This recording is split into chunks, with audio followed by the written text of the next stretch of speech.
श्री सद्गुरु महाराज की जय।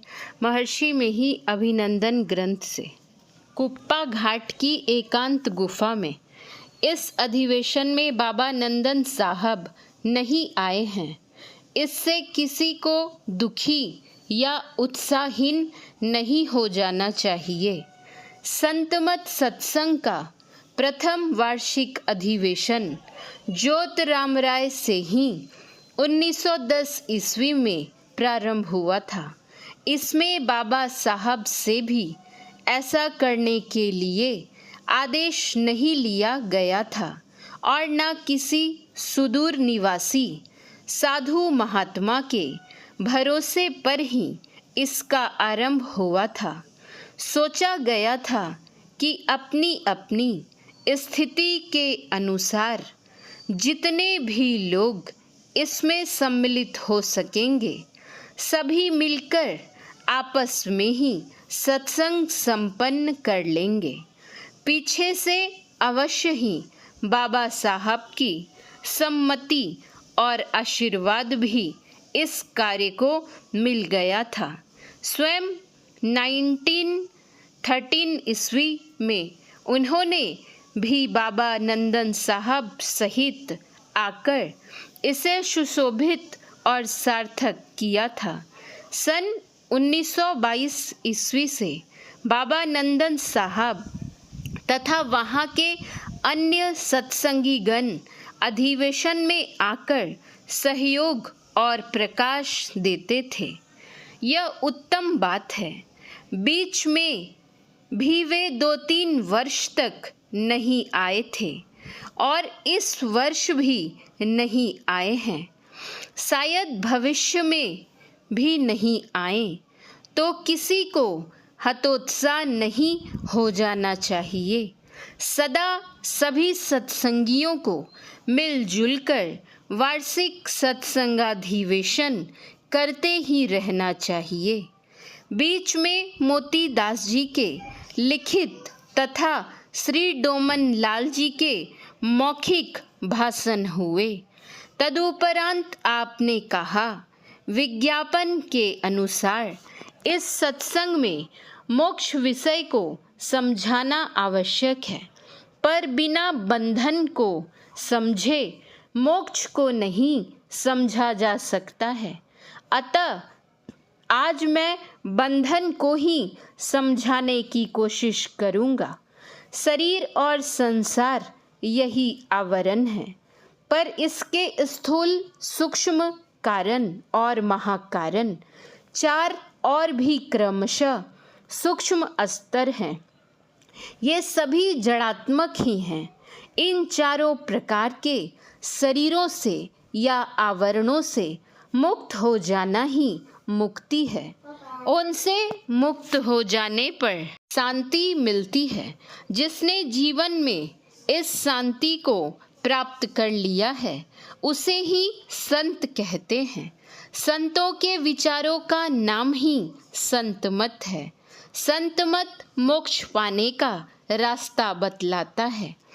फिर 14 जनवरी के प्रातःकालीन सत्संग में तुलसी साहब के पद का अर्थ बतलाते हुए आपने कहा, प्राणायाम को छोड़कर अष्टांग योग के 7 अंग भक्ति योग में प्रत्यक्ष ही पाए जाते हैं।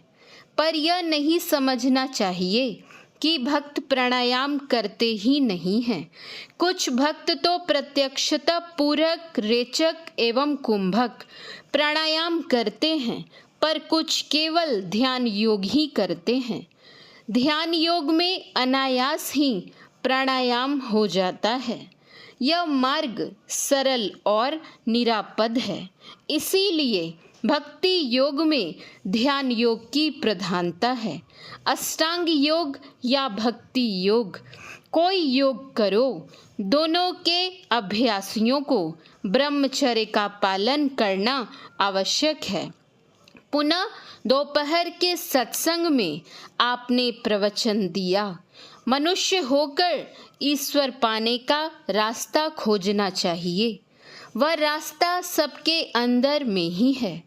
इस रास्ते पर चलकर जो दूसरे को रास्ता बतावे वह गुरु है। सभी को यह रास्ता जानकर उस पर चलने का प्रयत्न करना चाहिए। 15/1/1934 के प्रातःकालीन सत्संग में आपने घट रामायण का प्रथम छंद गाकर उसका अर्थ समझाते हुए कहा, घट रामायण से केवल भजन भेद संबंधी वाणियों का ही सत्संग किया जाना चाहिए।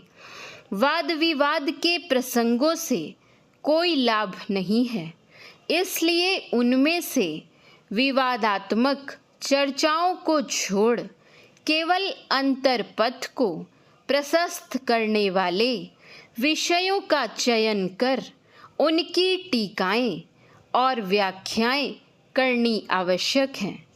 इस प्रवचन के कुछ दिन बाद ही आपने घट रामायण सार सटीक लिखकर उसे संतमत सत्संग के लिए उपयोगी और सुलभ बना दिया। पुनः बाबा नंदन साहब द्वारा प्रेषित पत्र सबको पढ़कर सुनाया और तदुपरांत योगांगों का स्वरूप बतलाने लगे। मनुष्य की चेतन वृत्तियाँ इधर उधर फैलती रहती हैं, बारंबार उनका सिमटाव करना ही प्रत्याहार है। जब चैतन्य वृत्तियों का सिमटाव होकर अल्पकालिक ठहराव होता है तो उसे ही धारणा कहकर बोध किया जाता है। जब धारणा की स्थिति अधिक समय तक रहने लगती है तो उसे ध्यान कहा जाता है। अनुक्रमिक ढंग से इसका अभ्यास होता है। इस सिलसिलेवार अभ्यास के लिए अडिग आसन की जरूरत है। इस अभ्यास की सफलता के लिए सदाचार का पालन करना जरूरी है।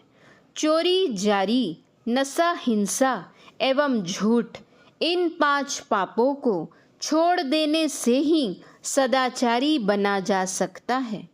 दोपहर के सत्संग में पुनः आपने प्रवचन दिया, चंचलता में अनेकता का भास होता है, यह दुख का कारण है। अचंचल दशा का नाम ही एकाग्रता है, इससे सुख मिलता है। जो अपने चित्त को एकाग्र करता है वही भक्ति करता है। इस अधिवेशन में गुरु पूजन कोश को धर्म कोश में परिणत कर दिया गया।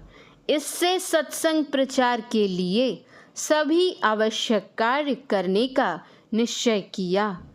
आज सत्संग के उपरांत करीब 200 स्त्री पुरुष महर्षि जी से भजन भेद लेने के लिए एक कमरे में अलग अलग एकत्र थे।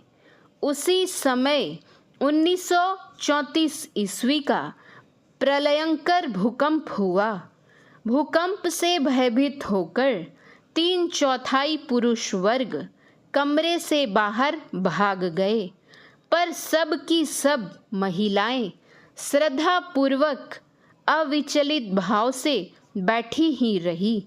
यह देखकर आपने सभी के आने पर कहा, आप पुरुषों से तो ये महिलाएं ही अधिक श्रद्धालु और वीरांगनाएं हैं, जो भूकंप के खतरों को जानती हुई भी अविचलित चित्त से ज्यों की त्यों बैठी ही रह गई, और आप लोग तो कायर बनकर बाहर भाग गए। श्री सद्गुरु महाराज की जय। श्री सद्गुरु महाराज की जय। श्री सद्गुरु महाराज की जय।